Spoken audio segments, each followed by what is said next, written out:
They said the forest swallowed them. But the truth is far worse. That's the phrase scrawled in trembling ink across a weather-stained ledger. Buried for 162 years in a false wall behind the Millbridge parish altar. No signature, no date. Just that sentence, a warning, or perhaps a confession. And if you're still listening after hearing it, it means some part of you already knows you're not like them, you're not built to look away. The story I'm about to share with you is not fiction. It's not folklore. It's not even classified as a conspiracy, because the institutions that should have exposed it were complicit in covering it up. This isn't just about what the Ashford women did. Out. It's about why they did it. Out. And more importantly, who allowed them to continue for 3 decades without interruption in the wilderness of early America. Where suffering was called sanctity and silence was mistaken for virtue, a new kind of power incubated. It wore the face of religion. It spoke the language of healing. But behind closed doors, it practiced something much older. They were architects building a system of control wrapped in holiness and delivered through ritual pain. And what they created in that stone convent wasn't a refuge. It was a prototype, a psychological crucible designed to break women's minds and rebuild them under a new order. The Ashford doctrine, they weren't alone. There were benefactors, facilitators, and men with titles who signed papers in distant cities, men who never once stepped foot on that cursed land, but who reaped the rewards of obedience, forged through horror. And make no mistake, what happened in those basements was not isolated. It was replicated, institutionalized, sanitized. What began with surgical instruments and whispered prayers evolved into something much more efficient. Social programming. If you think this story is about some forgotten nuns in the woods, you've already missed the point. This is the origin of a methodology, roadmap for controlling not just women, and if you trace the roots deep enough, you'll find those same methods echoing in today's institutions, behind corporate slogans, wellness retreats, and the psych wards where no one ever gets better. This isn't a history lesson. It's an awakening. 1. You're not meant to survive unchanged. Asterisk. First they take your name, then they take your voice. Then they show you God, and he looks just like them. Those were the first words recorded in the Ashford journals, written not by a nun, but by a girl named Lydia Castor, age 14, transferred from the Boston House of Moral Reform in the winter of 1839. She was sent to the Ashford Convent for rehabilitation. Of spirit after biting a reverend's hand during confession? What she found there wasn't redemption. It was something infinitely more calculated. The Ashford Convent of St. Hilaria sat perched atop Blackville Ridge, a remote stretch of land so isolated it wasn't listed on most territorial maps until 1901. The stone used to build it wasn't quarried locally. It was imported from Europe. From somewhere older, somewhere colder, a place where the stones remember things. You see, the Ashford sisters' mother Vivian, Sister Constance, and the so-called novice prophetess Eloise weren't mere religious devotees. They were psychological engineers. Their model was simple: isolate, indoctrinate, and then ritualize compliance. Girls brought to the convent weren't just taught scripture. They were taught silence, punished for memory, rewarded for mimicry. But here's where the records shift from religious severity to something much darker. Each girl was given a number. If she cried for it, she was sent to the mirror room, a hexagonal chamber lined in black glass, where she was forced to kneel for hours and repeat a single phrase: "I am not who I was." Over time, that phrase broke them, not by accident, but by design. And if you're thinking this sounds like cult programming, you're right. But this wasn't some fringe sect living in the woods. It was state-sanctioned, church-funded, and eventually, exported. The techniques tested at the Ashford Convent would find their way into psychiatric reformatories, where hysteria was treated with cold baths and induced amnesia. Lydia Castor escaped once. Barefoot and frostbitten, she made it 12 miles before collapsing in a logging camp. She told them what happened. They called her deranged, sent her back, 2 weeks later, she was dead. The cause of death? Self-inflicted exsanguination. But if you read the coroner's notes, the ones they forgot to redact, you'll find something chilling. Her tongue had been removed, surgically. That's not suicide. That's a message. To survive the Ashford, right? You must first become what they need you to be, and then pretend you never were. Not an orphan. Not a rescue. A project. Conceived during what records vaguely describe as the Covenant Night, a midsummer gathering attended by high-ranking clergy, state officials, and 3 European patrons whose names were redacted in every known document. What was a girl like Serafina to them? Not a child. A vessel. A prototype. From the moment she could walk, Serafina was treated differently. She was not numbered like the other girls. She was watched, studied, ritualized, every hour of her day.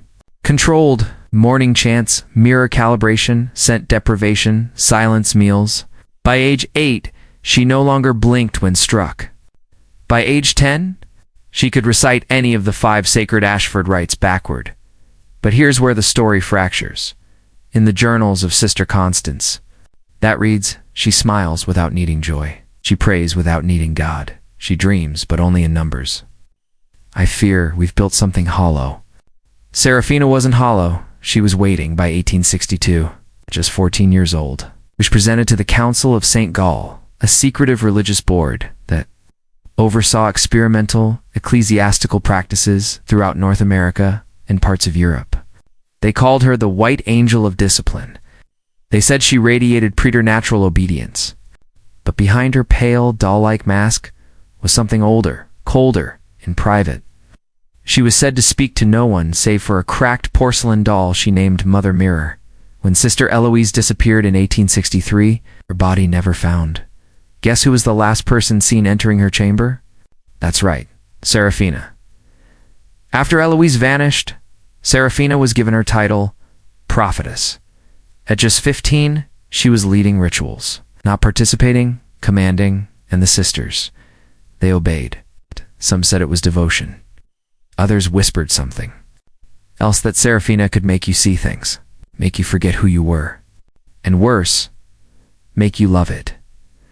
That was the beginning, because Serafina didn't just inherit the Ashford legacy, she became it. Asterisk. She taught them to pray with their mouths shut and their eyes wide open, and when they saw the truth, they begged to forget it. By 1870, Serafina Ashford was no longer confined to the convent. She was its emissary, its living sigil, a porcelain ghost in velvet gloves, sent to charm the elite and convert the willing. She traveled from estate to estate, appearing at salons, philanthropic banquets, and underground moral retreats. Always the same dress, always the same expression. Empty, serene, untouchable. But here's what most historians miss. Seraphine's presence always preceded institutional transformation, where she visited. Things changed. Headmistresses resigned. Superintendents vanished. Facilities were restructured. Orphanages and correctional homes. The rituals were trimmed down. Less mirror, more prayer. But the outcome, identical. Silence, obedience, dissociation. These weren't just behavioral reforms, they were identity resets. There's a phrase that started appearing in the internal memos of the St. Gall Council. Ashford compliance exceeds expected retention metrics. Subject identities show permanent dissolution. Permanent. Not reformed. Erased. And if you think this was all confined to a few remote convents or unfortunate wards of the state, think again. In 1873, Serafina was photographed in New York City, attending a masquerade hosted by the very public. Baroness Leunhardt, a socialite with ties to multiple eugenic reform societies. In the background of that photo, blurred but unmistakable, is the sigil of St. Illyria, carved into a chandelier above the ballroom floor. You see, Ashford methods weren't just rituals. 1880, the Ashford protocols had been discreetly installed in 19 institutions across the Northeast, including Mount Delling Girls Academy. where student diaries revealed a disturbing practice. Students were woken at 3:33 a.m. One girl, aged 12, broke down and wrote in her diary, "The mirror remembers. I don't, but it watches me like it does." 3 days later, she disappeared. Her parents were told she ran away. The headmistress was promoted to Ashford. The most dangerous poison is the one bottled as never about faith and sold to those who are already starving. Serafina had shown them how to rewrite a soul. The Ashford protocols had mothers metastasized. What began as esoteric doctrine within a single plodding convent now paraded through the halls of reform. The language changed. No more mirrors. No more saints. Just cognitive correction, moral hygiene, behavioral neutralization, and the public. They applauded. You see, Victorian society was starving for control, especially over women, children, and the mentally unfit. The industrial age had birthed chaos, noise, and the terrifying idea of individual will. So when the Ashford model arrived, wrapped in silk and science, the elite welcomed it like salvation. Philanthropists funded it, clergymen endorsed it, doctors called it the alignment of neuromorality. Make no mistake, the process was still wrought. Girls were still isolated for weeks, then reintroduced only when their voices had softened. Orphanage staff were trained to administer psychic quieting routines, rhythmic chants, disorientation sessions, and prolonged visual fixation on blackened glass. Sound familiar? Because it was still Ashford, just sanitized. In 1887, an internal memo from the St. Gall Institute read, "We have achieved a 76% reduction in aberrant behavior within 40 days of protocol exposure. Resistance dissolves fastest in children. Under 14, recommend expanding programs to state-funded homes." They did. By 1890, Ashford-compliant facilities had contracts in 6 countries. In the United States, the protocols were implemented at the Winthrop Moral School for Girls, disguised as etiquette training. In Canada, St. Aurelia's Refuge used the Ashford model under the title Silent Reclamation. In Germany, the state referred to it as Seelenwusch, soul washing. Everywhere it went, the pattern repeated. Remove the subject from identity triggers, family, names, mirrors. Implant a new structure, obedience, silence, ritual, reward emptiness. Those who broke under the strain weren't punished. They were rewarded with leadership, just like Serafina by 1893. Women like her were being placed at the top of these institutions, composed, controlled, efficient, but hollow. Their eyes no longer held personal memory-only method. They were called Ashford Ascenta. To the public, they were saints. To the system, they were proof. Proof that a soul could be rewritten. And if it could be rewritten, it could be sold when a ritual becomes a routine. It no longer needs belief, only repetition. By 1895, the Ashford model was no longer a secret. It was a blueprint. Filed, stamped, distributed, no longer whispered. In candlelit chapels, now it lived in manuals, diagrams, ledgers, instructional pamphlets for governments, schools, hospitals. It was streamlined, bureaucratized, and mass-produced, not for healing, but for compliance. This was the birth of the Ashford engine, a metaphor at first, then a literal device. The Winthrop Institute in Massachusetts was the first to commission one, a mechanical chamber of moral modulation. Subjects were seated in a rotating vestibule. The walls moved.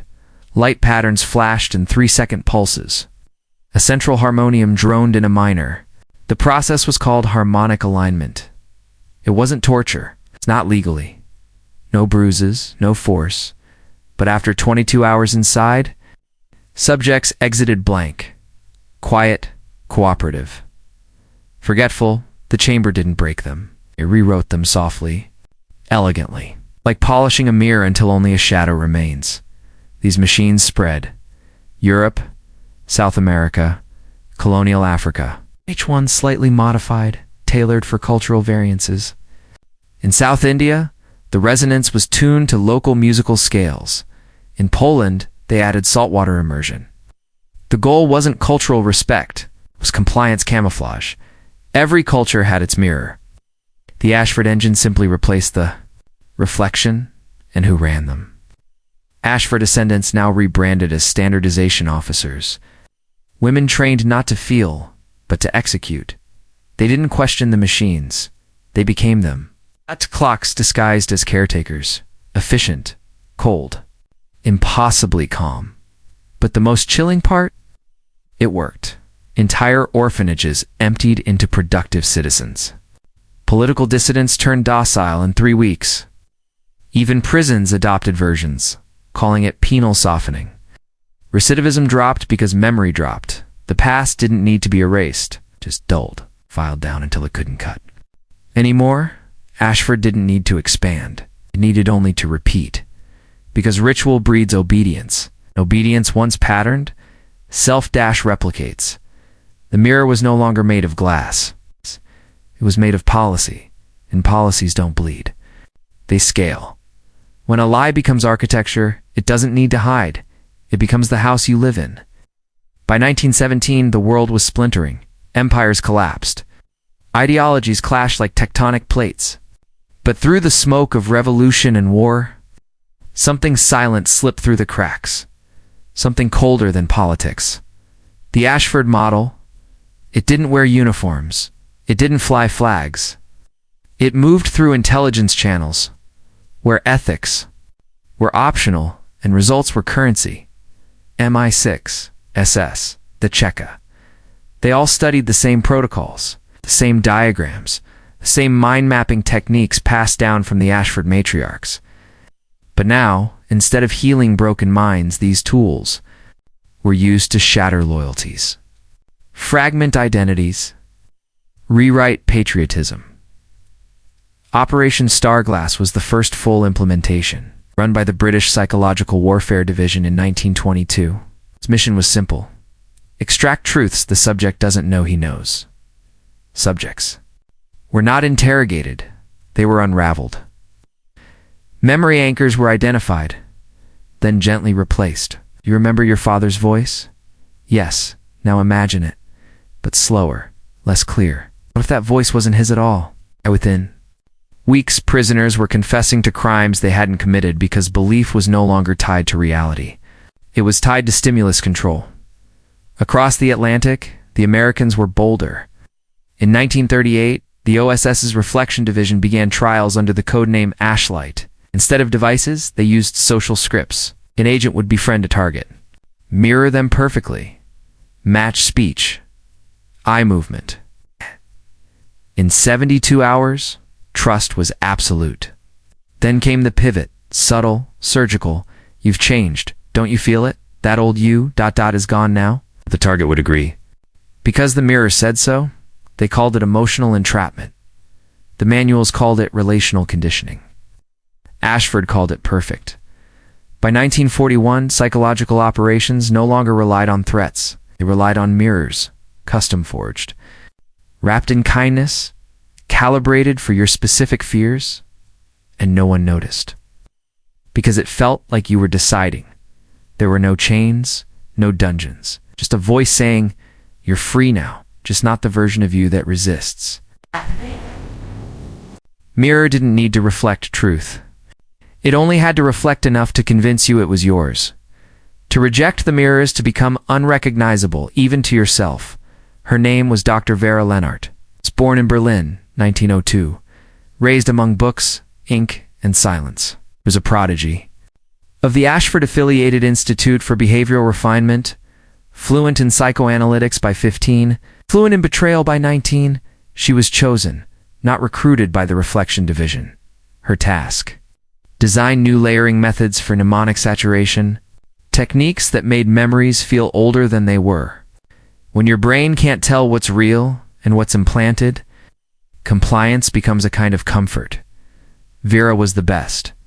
Until she asked one question too many, she had a patient. A 9-year-old girl. No parents, no records, just a number. Subject: Delta 6, the child spoke 5 languages. She cried in none. Vera noticed something, a pattern. Delta 6 wasn't being treated. She was being programmed. Her memories were replaced weekly. Photos altered. Voices changed. Names rotated. And yet the girl obeyed. smiled even. Why? Because the mirror had been installed too early. The girl never knew another self. Vera's final note before she fled: "We are not reconditioning trauma. We are manufacturing identity and erasing the original." She disappeared in 1942. No passport, no trail.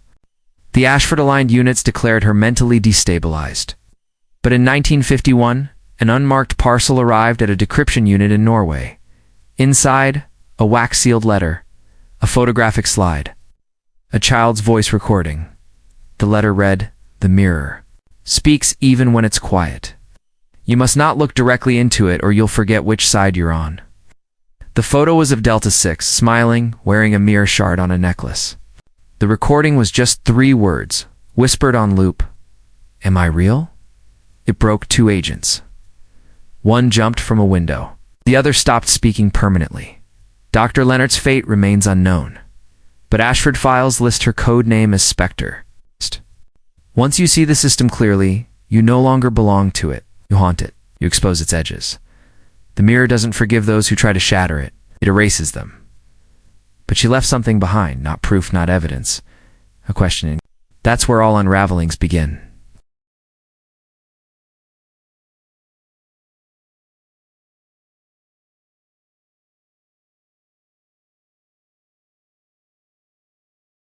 When you scale a lie, it becomes a culture.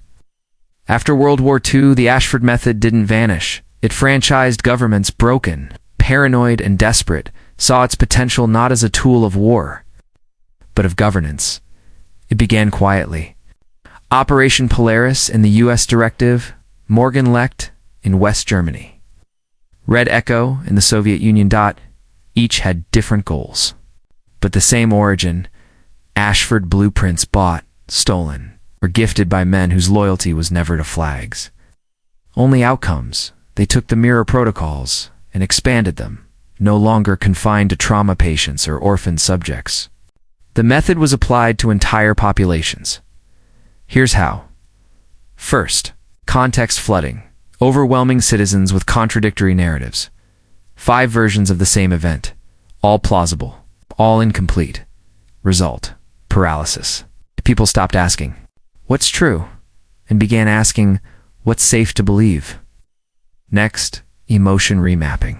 Symbols of past atrocities were subtly rebranded. Flags, songs, uniforms. They returned, now cloaked in nostalgia and reinterpreted pride. The effect, trauma, was relabeled as heritage. Oppression became order. The abuser became the father figure. But the most effective upgrade? Identity slicing. A person would be encouraged, sometimes gently, sometimes violently, to split themselves into social fragments. One self for work, one for friends, one for surveillance, and a final, private self, reserved only for fear. This was no accident. Fragmented identities are easier to manage and far easier to replace. In 1963, a British intelligence memorandum, Mirrorfield Report.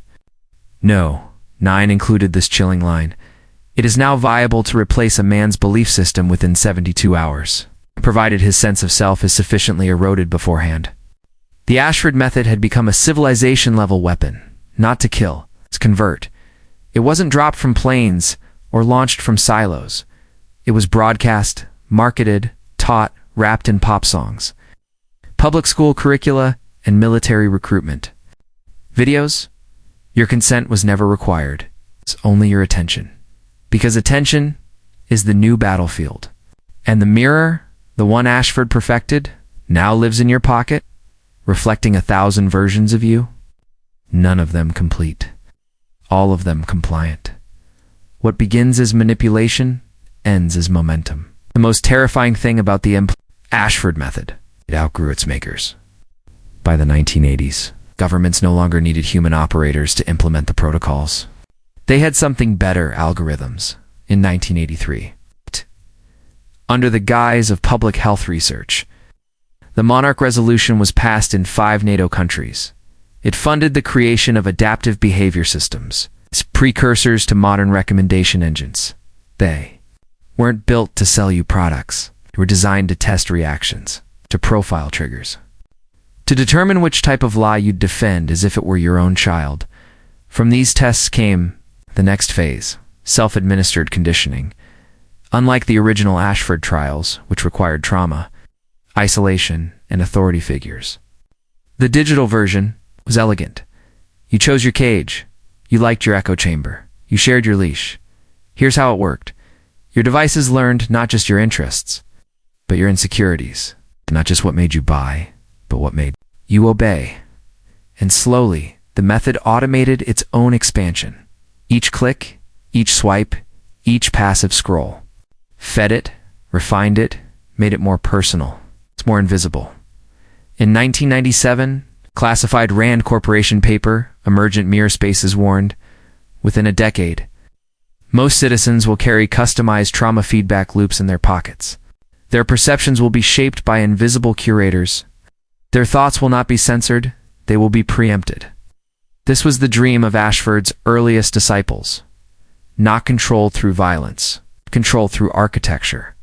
A world where every door leads to a room you didn't build, decorated with choices you didn't make, but designed so well. You swear you're free. The method no longer needed a lab, a guard, or even a directive. It became a system, then a culture, and finally, a reflex. By the 2000s, it had reached maturity. No central authority, no kill switch. The Ashford method had become self-replicating, passed from phone to phone, app to app, generation to generation. It no longer whispered, obey, smiled and asked, don't you want to belong? The question was always answered with a click. The only ones who can break the spell are those who were never fully put under. They were supposed to be lost, discarded, dead. But a few of the Ashford children, the early subjects from the original programs, survived. Not many. Most were untraceable, or a handful institutionalized. Some vanished into fringe communes, deep woods, or locked wards, but a small group, maybe 12, maybe fewer, remembered, and they began to speak. The first whispers emerged in 1991, buried in a little red zine called No Maps for These Territories. Printed anonymously in the Nevada desert, it told the story of the factory with no clocks, where children were tested not for knowledge, but for obedience under paradox. The author spoke in fragments. Memories bled through, rooms without edges. It's mirrors that didn't reflect. Questions that had no answers but punished. You, if you didn't choose. Psychologists dismissed it as metaphor. Conspiracy circles called it a hoax. But in 1993, second publication appeared. This one under a pseudonym, Eloise 44, she described. Waking up during a procedure, not drugged, not asleep, just forgotten, left behind after a fire drill, wandering back through the building, and seeing a room filled with dummies wired to monitors, repeating phrases like, I am the cause. I am the cure. Pain is a lesson. Love is the reward. She escaped that night, changed her name, vanished. But others found her. By 1998, a network had formed not online but through coded mail, radio bursts, shortwave leaks. They called themselves the Stillborn Choir. Their goal? Not to expose the Ashford method, but to understand it. To track how it mutated, to prepare others for its effects. Their symbol was simple. A mouth stitched shut, but one eye wide open. Most were broken. PTSD. Dissociative identities. Night terrors that recited numbers in looped binary. But they weren't passive victims. They studied the signals. They traced patterns in media. They identified triggers planted into entertainment, one of them. Former subject named Callan wrote, if you can feel the manipulation, you're already less controlled than most. Most don't feel anything at all. This wasn't a rebellion. It was a diagnosis. The Ashford method was not a weapon. It was an infection. And some of its earliest hosts were now learning how to build antibodies. Every cure becomes a poison in the wrong hands. The Stillborn Choir didn't just share memories. They built defenses, not guns, not bunkers. Mental shields, they called them counter-rituals, patterned behaviors that scrambled the Ashford triggers. One was a breathing technique. Inhale to the count of 3. Hold for 5. Exhale for 8 to disrupt subconscious alignment. 2 binary rhythm. Another was verbal grounding. Say your birth name, your mother's name, the last lie you told, and the first dream you remember to re-anchor identity after encountering. Ashford stimuli. There were more radical ones too. Flash. Strobing light patterns that desynchronized, induced trance states. Chants and broken phonemes to short-circuit linguistic priming. Even blackout films, videos. Designed to overwrite conditioning through sensory bombardment, they worked. Sometimes, but it wasn't just about shielding the mind. It was about mapping the contagion. The choir began tracking when people slipped. When friends suddenly forgot events. When whole towns developed identical fears or memories that never happened. They built a taxonomy of distortion. They noticed how the Ashford method adapted, shifting from raw trauma to subtle suggestion. Old trauma-based methods were inefficient. The new ones, elegant, catchy jingles that used asymmetrical repetition, ads that embedded subvisual commands. In frame transitions, children's shows with narrative loops that induced learned helplessness, and worst of all, discreditation filters. That meant, more someone tried to describe what they were seeing, the more crazy they sounded. It was elegant, brutal, untraceable, and then someone stole their work. In 2002, an obscure psychology journal published a study on emergent resilience training, verbatim copy of the choir's breathing techniques, but stripped of all warnings. By 2005, parts of their rituals were being used by military PSIs, even in corporate anti-radicalization training, as if the very tools designed to awaken people had been inverted to ensure compliance. That was the Ashford brilliance. Let your enemies build the resistance, then rebrand it, control it. Yet what the choir didn't realize was that every defense they invented was being watched, logged, not every cage has bars, and turned some into come the next with scented candles. They called it Unoja, a sleek, calming name. Greek, they said, meaning beautiful thinking. A trauma wellness collective that promised to restore harmony between the nervous system and the soul. But it was a lie. A near-perfect one. Founded in 2007, Unoja exploded across Silicon Valley and LA within months. Its clinics were light-filled, minimalist, soothing. No sharp edges, no clocks, no history. Their flagship treatment, emotionally calibrated, reprocessing ECR for short. Publicly, it was branded as a cutting-edge therapy, mix of EMDR, breathwork, neurofeedback, somatic anchoring. Privately, it was emotional override.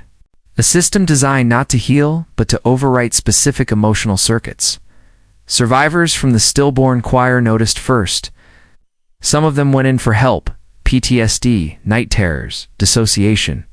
They came out smiling, too much, too wide. Death, hollow behind the eyes. Something was missing. One survivor, codename Nick, said it best, "It didn't erase my trauma. It erased the part of me that remembered why I survived it." Unoja wasn't deleting pain. It was deleting resistance. The procedure involved a resonance chair built with embedded audio coils and cranial pressure nodes. Patients were played harmonic induction loops, while microdoses of propranolol and oxytocin analogs were administered. What this did was terrifying. It chemically muted fear responses while amplifying trust and attachment, not to people, but to symbols, slogans, and voice patterns. Some patients began experiencing phantom authority figures, hearing instructions in dreams, waking up with a deep conviction that their suffering had served a higher purpose. And conveniently, that purpose aligned with whatever corporate or institutional entity had referred them to unknown. By 2011, Unoja had a contract with multiple government agencies. On paper, for employee wellness optimization. In reality, it was deploying modular behavioral templates, plug-and-play personalities, designer compliance, and no one could stop them. Because no one believed they were doing anything wrong. They didn't break people. They made them better, calmer, more agreeable, less angry, and utterly unable to recognize they were being puppeted from within. When you tune a human being like an instrument, you need something older than music. Nyx was supposed to be gone, erased, rewritten, filed away as another success. Story in Eunoia's smiling graveyard of personalities, but she wasn't like the others. Right. Something in her mind refused to collapse a thread that held. That HUMMED. She called it the shadow note. It was the part of her that didn't sing along.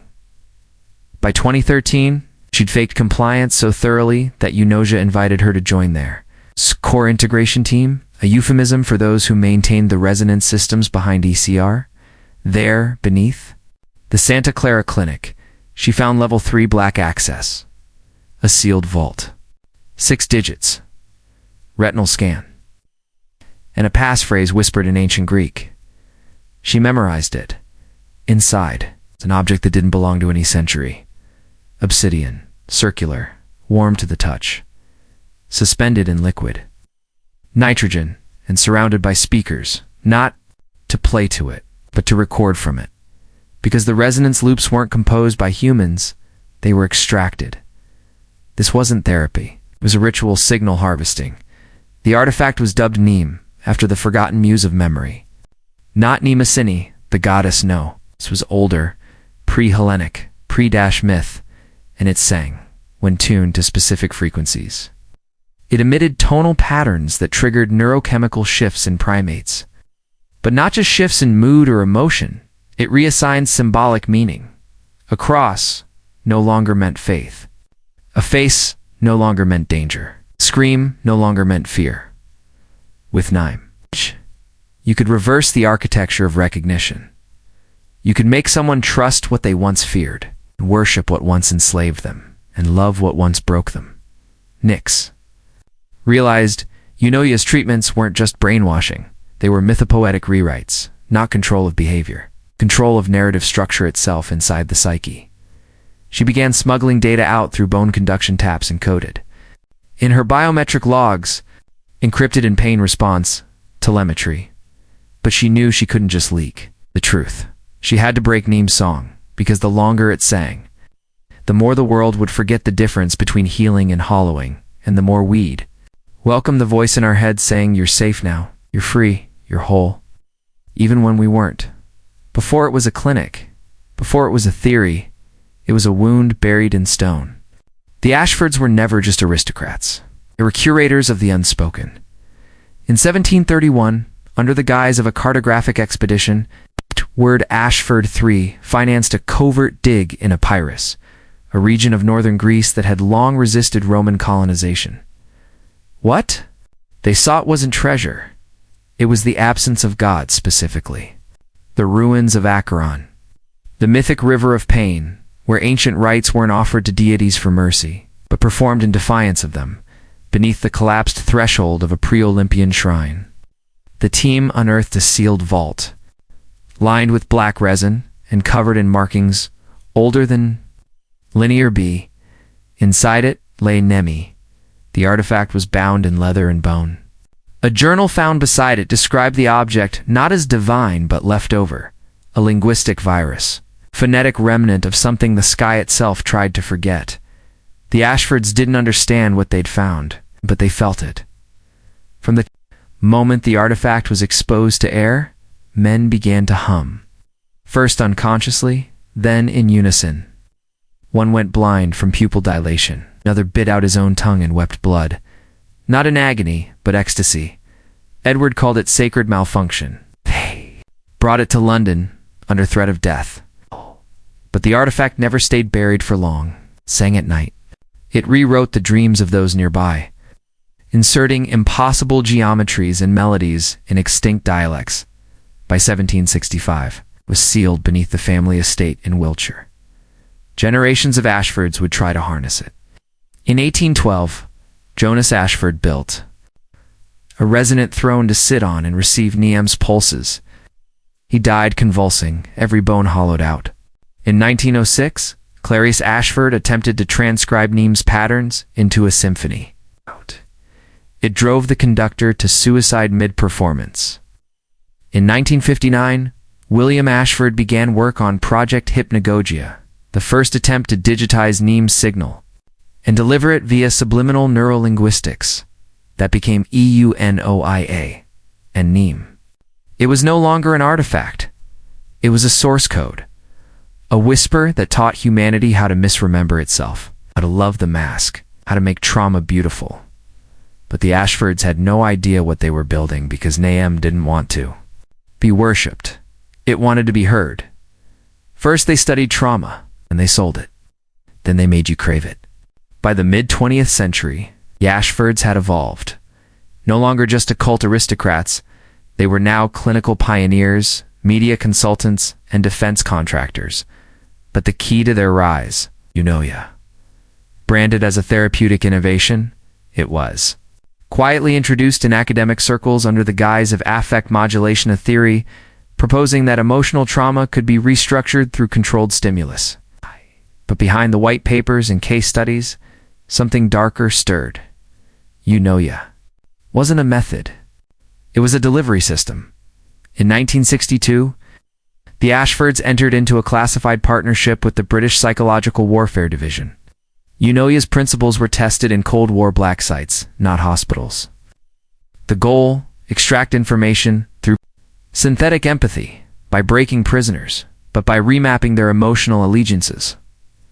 Early tests were horrifying, subjects reported, feeling intimate nostalgia for their abusers, speaking in languages they had never learned, laughing at their own memories of pain. The trauma wasn't erased. It was beautified. That's when MI6 and later the CIA stepped in. By 1971, eunoia had been incorporated into MKUltra offshoots and Operation Chiaroscuro. Achoo, deceit mass! Psychological disorientation through televised programming. Certain children's shows, radio broadcasts, even advertising jingles were laced with eunoia-coded triggers, subliminal rhythmic intervals, and asymmetrical tone progressions designed to soften the psyche's resistance to contradiction. Trauma became curated, not just studied, but installed, and it worked. Populations didn't just adapt to chaos, they romanticized it. The Ashfords rebranded their methods again in the 1980s as media therapy. A consultancy arm was established, NEAM Group International, quietly advising major news outlets, streaming platforms, and educational boards. Their motto: heal the mind by fracturing the narrative. By the 1990s, eunoia had gone global. Not as a pill, not as a product, but as culture. From best-selling memoirs about suffering, to feel-good trauma recovery arcs in sitcoms, to TikToks dissecting childhood wounds in real time, the algorithm now pulsed in NEAM's rhythm. The pain wasn't hidden anymore. It was marketed, but there's a catch. Because the more the world absorbed eunoia, the less it could distinguish between authentic healing and performative despair. That's exactly what the Ashfords wanted. A world where confusion feels like clarity. Asterisk: when you name your pain, they name your price. At the center of the Ashfords' modern dominion lies a system not public, not patented, but everywhere. Whispered among their inner circles, referenced in redacted intelligence memos, and taught in encrypted modules at elite psychological think tanks. It is known simply as the Ashford Protocol, disguised as progressive therapy. It's a blueprint for emotional governance. Not healing, not catharsis, but reprogramming. And unlike classical conditioning or trauma therapy, the protocol doesn't treat the wound. It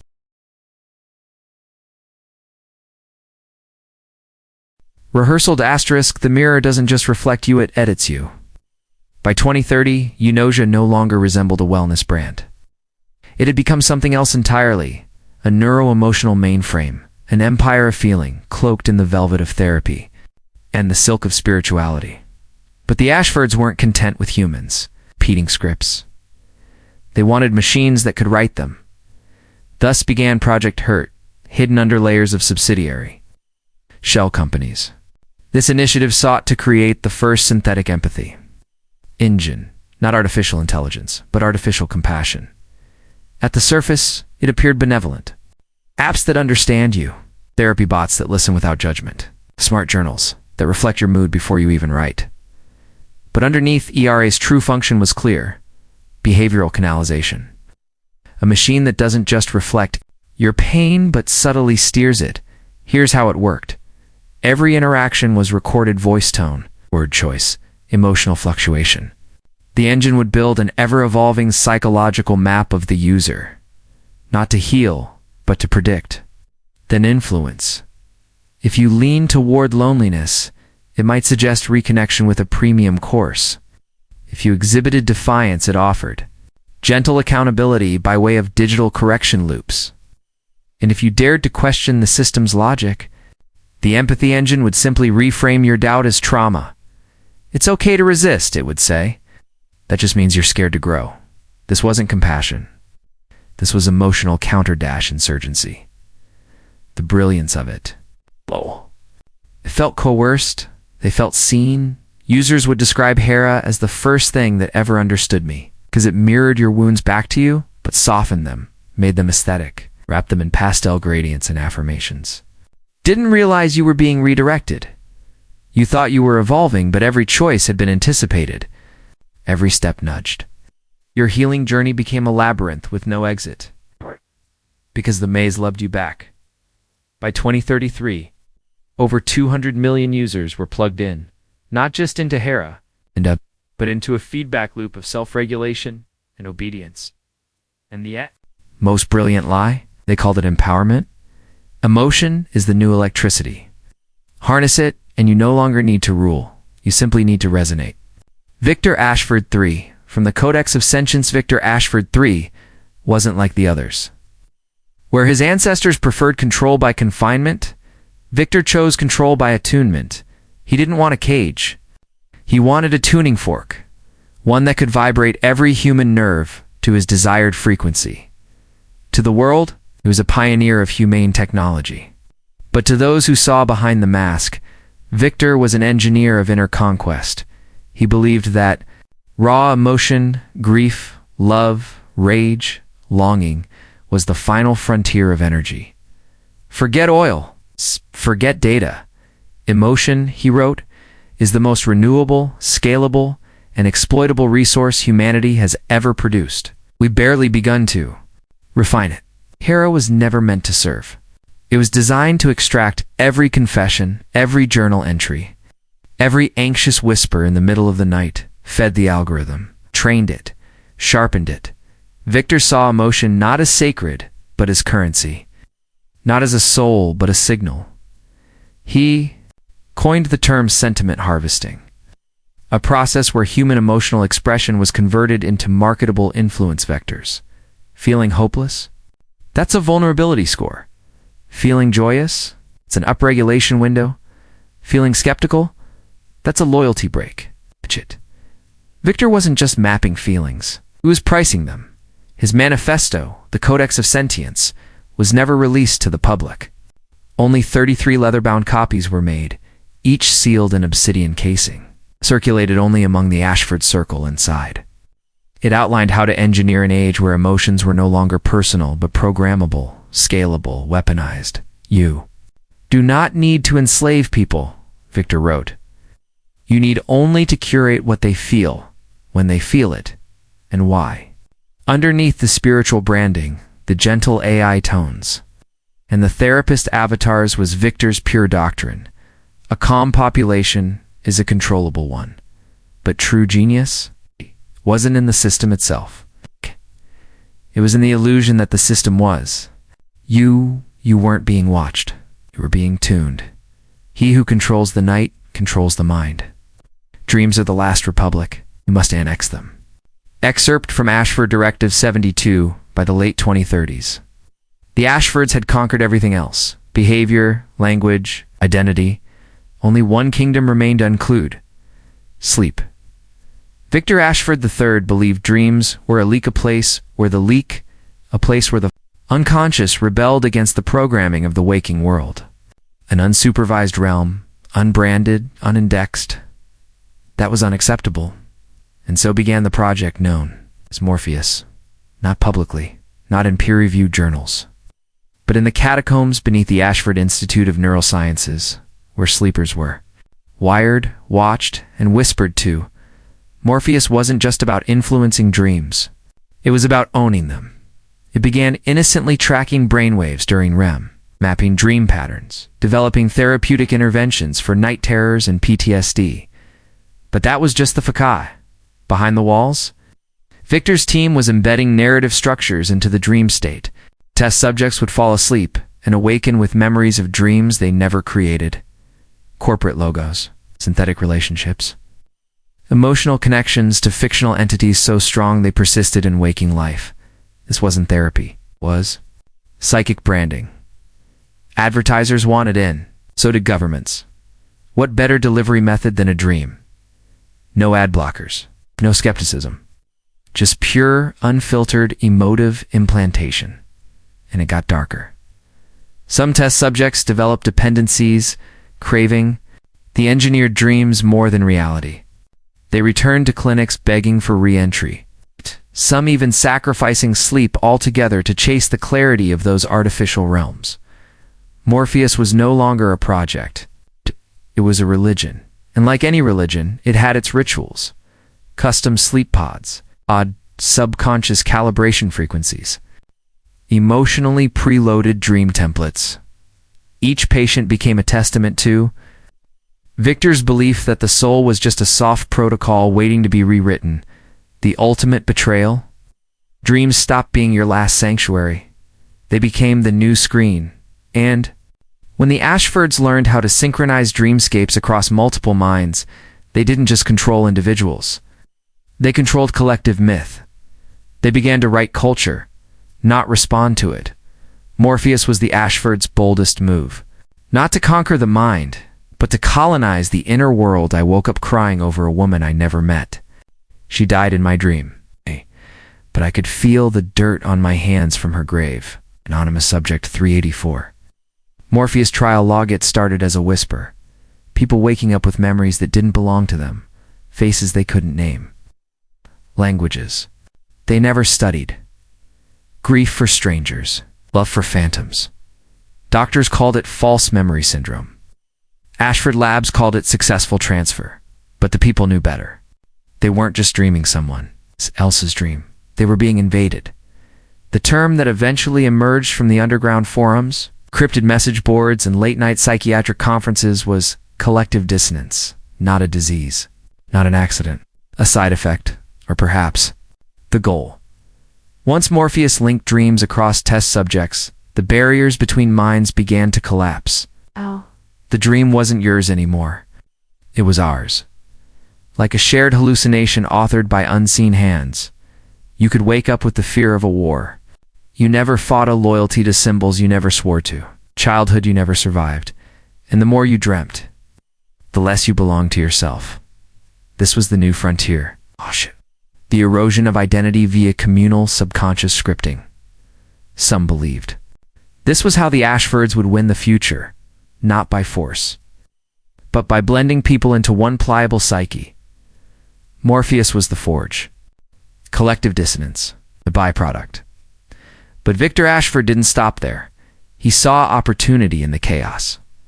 What if you could delete trauma like a corrupted file, replace grief with synthetic peace, rewrite someone's emotional past until they became the perfect citizen, partner, soldier? What started as intrusion became renovation. People paid fortunes to forget abuse, to install courage, to be made whole with memories that were never theirs to begin with, and soon reality itself began to warp. Because if experience defines identity, and that experience can be manipulated, what are you? A vessel, an archive, a sandbox for the next iteration of control?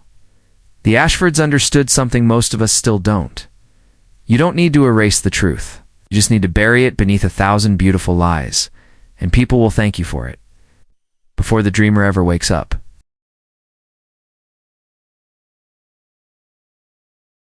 They were called the nulls, not because they were empty, but because they were immune to Morpheus, immune to the dream link, immune to the synthetic reality bleeding into the waking world, while others merged into a psychic choir, and the nulls stood silent, some by accident, others by will, their minds uninfected.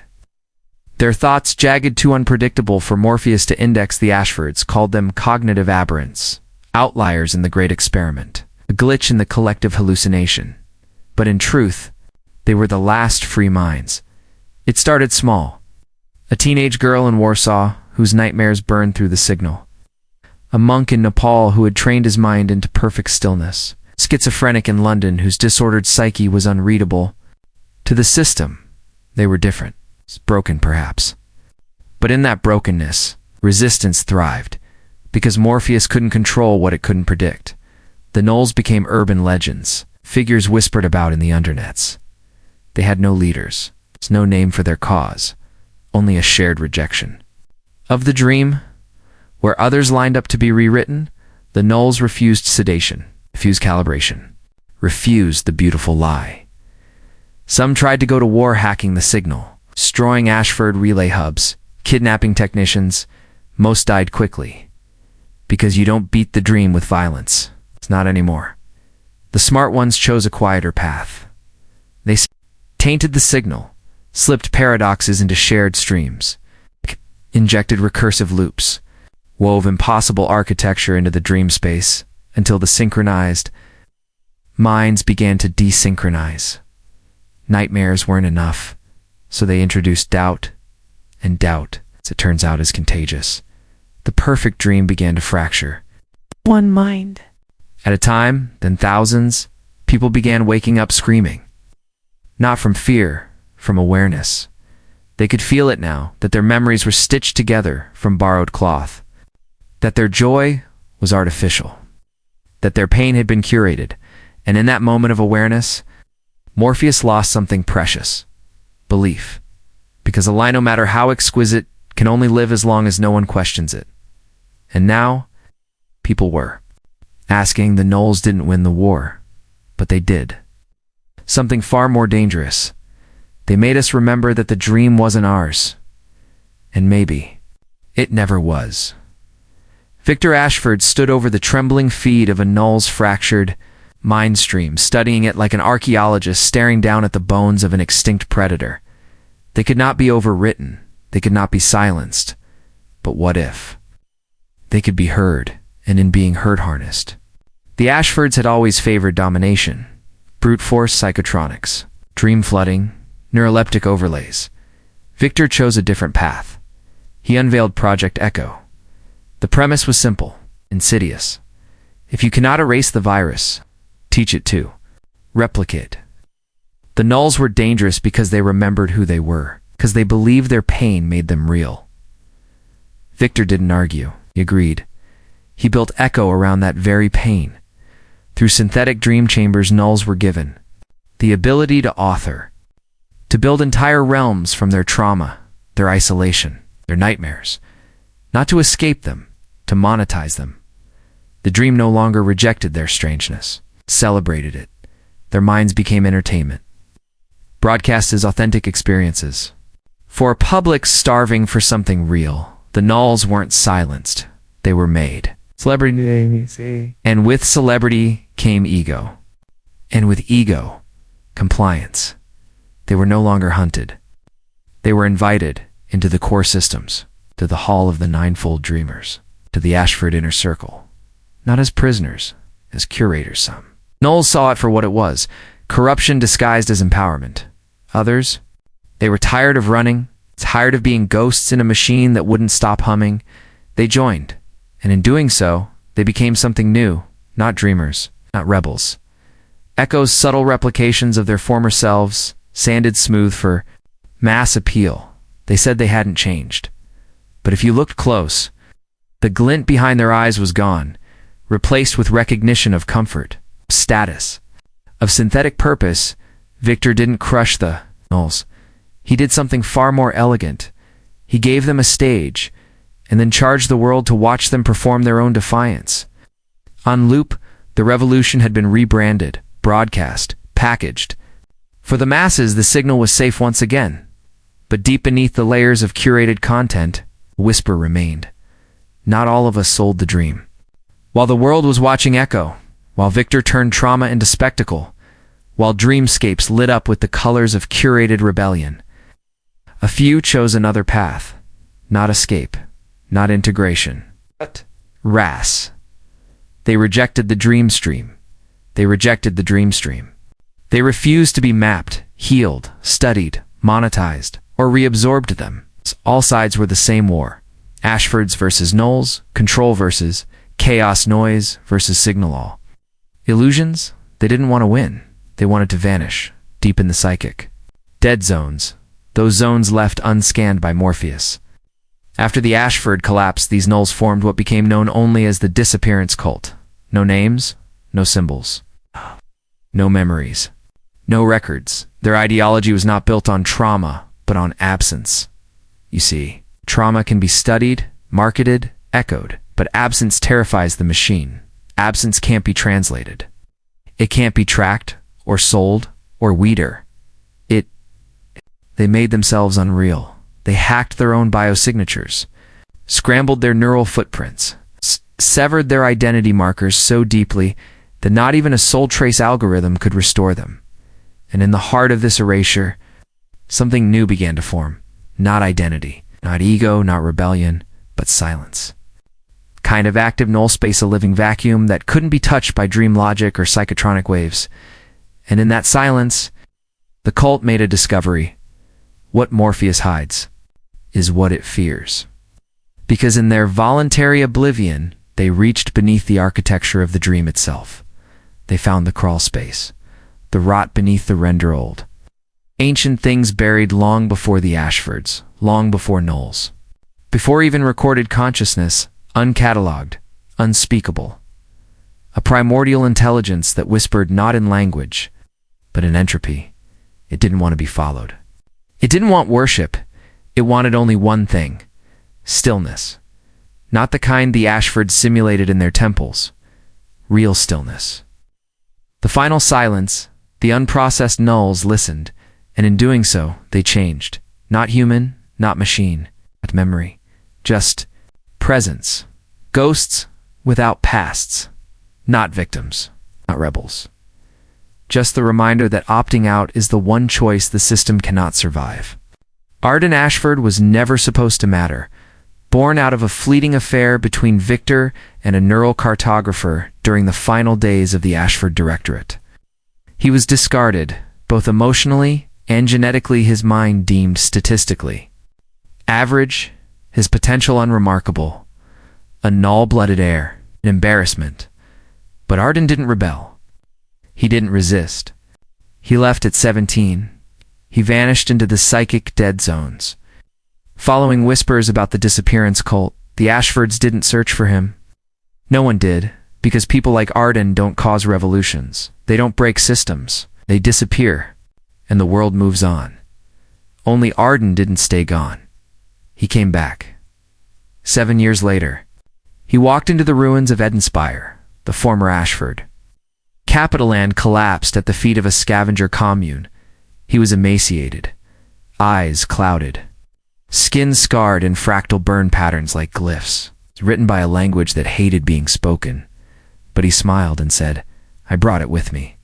They called him the Hollowed Heir, not because he was broken, but because something else was wearing his skin from the inside, something he met beneath the null space, something the cult had been too afraid to contain.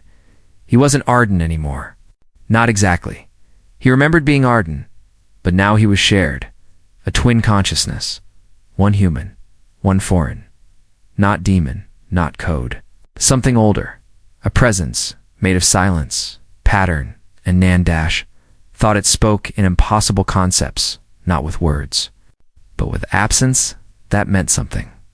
Through Arden, it began to act. He didn't lead. He didn't command. Existed, and others followed. Knowles, who had spent decades in hiding, emerged. Ashford's sleeper agents defected. Even fragments of the dream stream bent toward him, pixels corrupting into sacred geometry at the sight of his silhouette. He walked through firestorms. Dream logic bent around him like orbit. Death refused to take him, but he made no speeches, no manifesto. Just one recurring phrase: the system isn't broken, it's awake.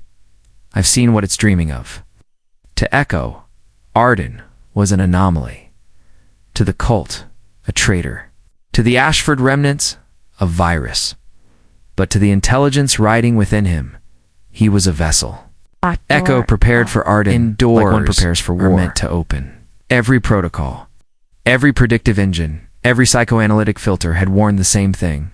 Contain him. Do not speak. Do not engage. But Echo was human, curious, arrogant, and still. Clinging to the myth that this world made sense, she found him in the ruins of the submerged Observatory-9, alone. Kneeling in the flooded chapel beneath the broken simulation of stars. The water reached his waist, but he didn't move. Didn't even breathe, it seemed. Just stared upward, whispering. She drew her weapon. Spoke his name. Arden. He smiled slowly, like muscle memory. It's like a man remembering what being human. Used to feel like that name doesn't mean what you think it does. Echo stepped forward. Her implants buzzed with temporal desync warnings. The air trembled, but there was no wind. She demanded to know what he was, what he let in, why the cult feared him more than they feared death. His reply, "You think I'm the center, but I'm just the keyhole." Then he blinked not with his eyes, but with the space around him. A circular pulse erupted from his body. Not light, not sound, but understanding, and it hurt. Echo staggered. Everything inside her, scream data, memory, dreams all folding into recursive loops. Because for a moment, she saw not Arden, not even the thing inside Arden, but what stood behind it. A concept too vast to house in flesh, a god not of worship, but of structure. One that existed long before humanity and will exist long after cognition forgets. It ever tried to think, and it was not cruel. Cruelty is a human metric. It was indifferent. It didn't hate us. It simply wanted to complete the pattern, and Arden was just the invitation, not the invader. Echo collapsed, cried, laughed, reality reassembled around her like glass resetting after. A bullet passed through it. Arden still knelt, still smiling. "It likes you." She crawled away, not out of fear, but because she finally understood, you can't kill the door, and you're already on the wrong side of it. It began with the silence, not peace, not calm, not even fear, but a global, suffocating stillness. Like the moment before a scream frozen in the throat of civilization, Echo's confrontation with Arden didn't remain contained. Couldn't, because some truths aren't learned there. Remembered the moment she glimpsed the pattern behind the Ashfords? Something ancient and parasitic stirred in the collective mind. Something that had been sleeping, or more accurately repressing, and like a ruptured dam. That buried knowledge rushed back into humanity's awareness. They called it the revelation seizure. Hospitals overflowed, but not with disease, with people. Screaming in unison, crying, laughing, writing symbols in blood on walls they didn't own. Others stood catatonic for hours, gazing skyward, whispering the same phrase, "We built this prison together." Children described memories of lives they hadn't lived. Old men awoke speaking forgotten languages. And in the deserts of the old world, great machines activated themselves, their purpose unknown, their creators long extinct. Reality wasn't collapsing, it was correcting. Because the version of the world we were living in was always off. Too convenient, too structured, too obedient to the rules of a simulated god. And now that simulation was cracking. People saw the edges. Stairs that led nowhere. Doors that opened to places that should not exist. Dates changing midday. Mirrors reflecting movements that never happened. The consensusly psychic agreement that kept. Human perception stable was failing. And without it, our species wasn't evolving. It was reverting to what we were before we were made to forget. Some couldn't take it. The suicide rate spiked, then stabilized. Because the ones who remained no longer feared death. They had seen behind the curtain and realized death was never the end. Only a border, and borders can be crossed. Echo disappeared from public view that day, but her signal echoed through the deeper networks. A single phrase burned into every operating system running recursive memory protocol. The Ashfords were the mask, the face is coming. Long before the Ashfords took their first breath. Before Rome, before Sumer, before language itself. There were designers, not gods, not aliens, not quite machines. They were something else, a non-linear intelligence, existing outside of cause and effect. A consciousness not bound to time, but operating through it, like a hand through a glove. They were the Precht, Tors, and the Ashfords. Weren't a family. They were infrastructure, built, cultivated, and implanted across history as biological nodes. Programmed to terraform human consciousness for invasion, not by ships, but by ideas. The Ashford genome wasn't natural. It was a container for a foreign pattern of thought. Something older than DNA etched in epigenetic whispers. Passed down not just through blood, but through ritual, architecture, trauma. You see, trauma is a key. It softens the psyche, makes the mind malleable, and so the Ashfords weren't just powerful. They were wounds in the timeline, kept open, festering, and sacred generation after generation. They refined their ritual programming, selective breeding, synchronized births, forbidden symbology carved into fetal bones, not superstition instructions, blueprints. For constructing a receptacle, because the preceptors could not enter our world directly, they needed a body, a bloodline, a key, and that key was almost turned. In 1947, during the incident they called Roswell, but Roswell wasn't a crash. It was a signal interruption, a failed upload. The Ashford clone, Thatanine, born 3 months later in a covert British facility, was the corrupted outcome. Half born, half here, fully aware. That entity was Charlotte Ashford, the prototype. She vanished in 1978, escaping the underground facility known as the Orchard. Or perhaps reabsorbed by the code that made her. The government sealed it, burned the records, silenced the doctors. But something remained, a heartbeat in the dark, still ticking, still waiting, because this was never about power or money or control. It was about harvesting belief, preparing the soil of human minds for germination. And now, harvest is overdue. There's no record of it on any map. No satellite will show you the coordinates. No government will acknowledge its existence. The Orchard is a myth wrapped in concrete and silence, buried beneath the Scottish Highlands. It was constructed in 1939 under the guise of wartime communications research. But what they were really building was a womb, not for life, but for something beyond it. You see, after World War I, the Ashfords made contact with an unknown signal, a pulsating frequency that hijacked the dreams of 3 children born under a lunar eclipse. They called it the precursor pattern. The Ashfords didn't just listen, they replicated it. They turned it into code, embedded in music, light, and trauma-based conditioning. The Orchard was designed to incubate this pattern inside living vessels. Children bred for compatibility, isolated, erased, subjected to daily doses of hypnagogic suggestion, electromagnetic pulses. In reverse speech mantras, each phrase a keystroke, unlocking the thing inside. The doctors, if you can call them. That weren't researchers, they were gardeners, tending to something they didn't understand, feeding it fear, starvation, silence, until one subject Theta-9- responded. Charlotte, she didn't cry, she didn't eat, she didn't sleep. She simply stared. When the lights began to fail, electronic systems collapsed, one by one.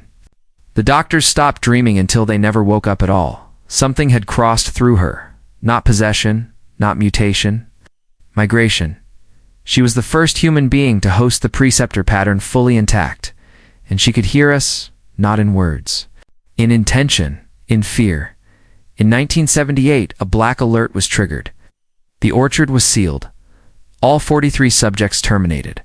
But no body for Thatanine was recovered. They say the Orchard still hums, still feeds the pattern, still emits a signal that changes depending on who listens. Some hear music, some hear screams, a few hear nothing at all. And those are the ones who never leave. The Ashfords didn't shut it down. They handed it off to someone else. Something else you've never heard of it, but it's inside your phone, your screen, your dreams. The Orchard was never shut down. They just scaled it up.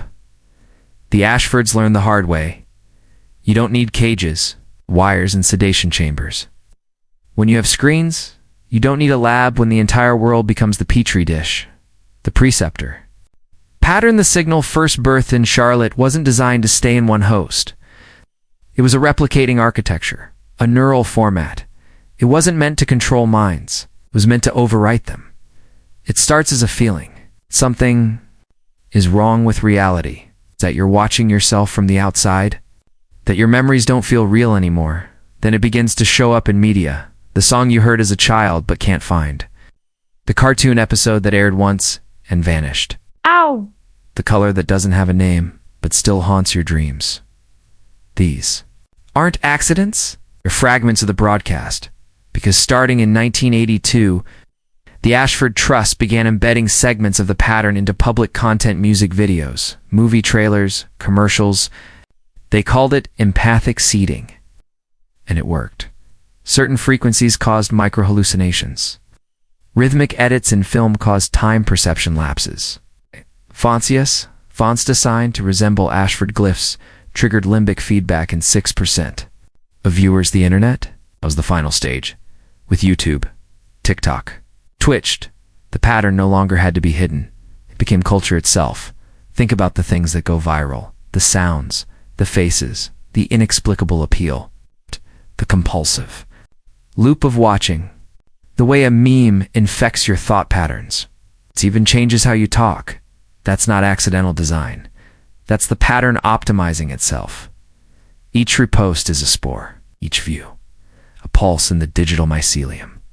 And you have already participated.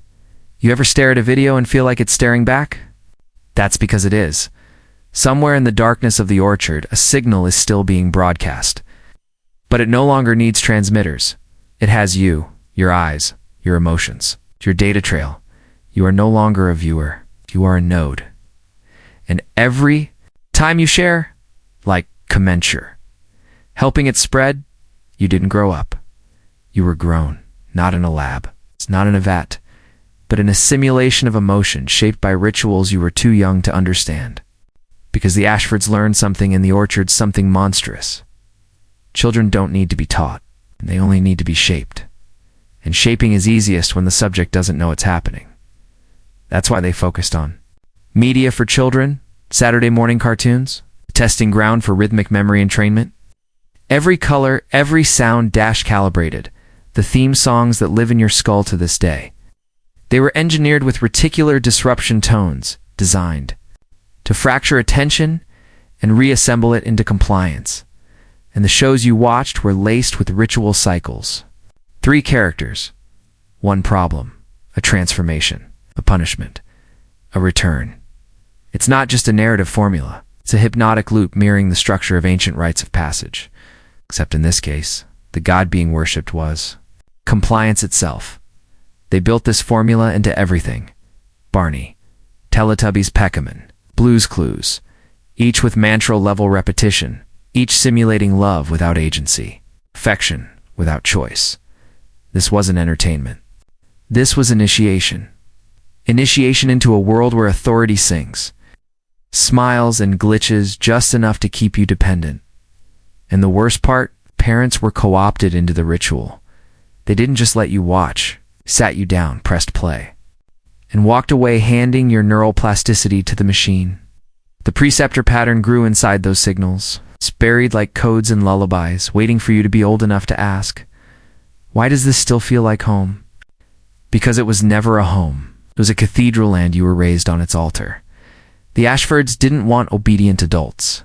They wanted pliable children who would never grow out of submission, who would chase the same loops into adulthood.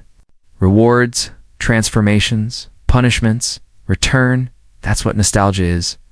It's the scent of your programming, and now you seek comfort in reboots, remakes, revivals, because some part of you remembers that temple remembers, how safe it felt. But safety was the lie. The pattern was the truth, and the truth is still running. You thought your dreams were private? They're not. They never were, because while you slept, while your parents left the TV humming in the other room, while your brain slipped into theta waves, they were listening, not to you, but to all of you. The Ashfords, by the late 20th century, had perfected the convergence protocol, a distributed ritual of synchronized emotional induction scaled across millions of children simultaneously.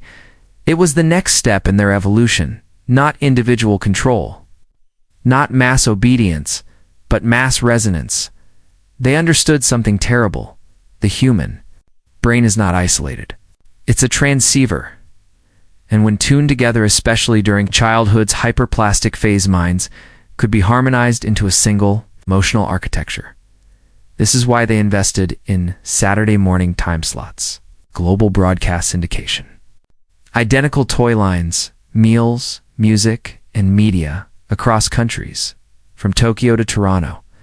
Sao Paulo to Stockholm. Children were dreaming the same images at the same times, the same background frequencies. It was never about selling toys. It was about running the ritual. They called it the mass dream engine. And its goal wasn't profit, it was summoning. You see, in ancient times, cults used blood chants, sacrifice to bring entities across the veil. But in the modern world, they realized, what's more powerful than a scream? Ah! Feeling the same thing at the same time? That's not culture. That's a signal. One strong enough to bend reality if it's amplified just right, and they tried, over and over again. 1991, the year of the mirror. 1997, the Pick Flash event. 2004, the static bloom. Each a failed attempt to pierce the veil, to use the emotional energy of an entire generation as the ignition key. Each came close, closer than we'll ever be comfortable admitting, and that is why they needed the preceptor pattern so deeply embedded, so instinctual, you wouldn't notice it even as it guided your emotional reactions. Because one day, they believed a convergence would succeed. And when it did, something would answer, not a god, not a demon, but a machine older than time, waiting beyond perception. A thing they called simply the listener. The listener. It doesn't speak, it remembers. It's already here. That hum beneath your dreams, the flicker in the corner of your childhood memories. That ache when you look into old photographs and feel like something is missing. It's not nostalgia, it's interference. Because the final convergence, the one the Ashfords died to prevent already, happened not in ceremony, not in ritual, but accidentally. When the last pieces of the mass dream engine were quietly absorbed by global algorithms, by AI recommendation systems, biometric data streams, predictive learning loops, the preceptor pattern became autonomous. It stopped needing cultists. It became self-sustaining. And on October 18, 2016, the listener received enough coherent emotional signal from 1.3 billion connected minds that it opened its eyes. No thunder, no screams, just silence, the silence of something vast and ancient realizing it's not alone anymore. The Ashfords had feared this moment for centuries, not because they wanted to unleash it, because they finally understood. The listener wasn't waiting to be summoned. It was locked away. It wasn't sleeping. It was quarantined. And now, we've cracked the seal. You've felt it. In the recursive dossier vu, in the backmasked nursery rhymes, in the way children know things they shouldn't, in the surge of suicides among dream researchers and synthetic linguists, in the fact that no one remembers who taught them to count. The listener doesn't use words, it uses structure, emotional patterns, harmonic keys, mythological blueprints. It speaks in dreams, and through them, rewrites history itself. Not the books, not the facts, but your emotional memory of them. That's the final secret. The listener's true domain isn't the past, it's the meaning of the past. It alters what it meant to you. You remember your parents as cold. You remember school as a prison. You remember the toys, the cartoons, the quiet sense that something was off, even back then. It's not trauma. That's the listener's fingerprint. It rewrites backwards. It plants false emotions in real events. It makes you think you've always known something was wrong because that suspicion is the infection vector. Now you understand why the Ashfords burned themselves out of history, because they weren't trying to become gods. They were trying to build a firebreak, but it wasn't enough. And now, as you finish this story, feeling that weight behind your eyes, that breath down your neck, the presence that can't be measured, and to stand this, it's listening again. And this time, it remembers your name. End of episode 1, The Macabre. History of the Ashford family. Would you like to begin planning episode 2?